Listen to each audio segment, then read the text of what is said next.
কেদারনাথ মন্দির থেকে 6 কিলোমিটার আগেই রয়েছে এই জায়গাটি, নাম হচ্ছে লিঞ্চলি।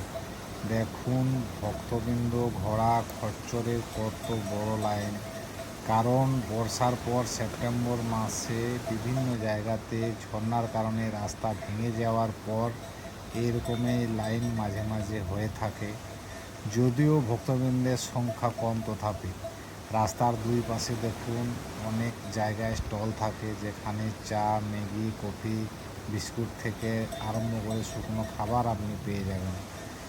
আর আকাশে দেখুন বর্ষার পর সেপ্টেম্বর মাসে এরকম মেঘ পাবেন আর এরকম ঝর্ণা পাবেন, আর চারিপাশটা মিলিয়ে এক সুন্দর পরিবেশ।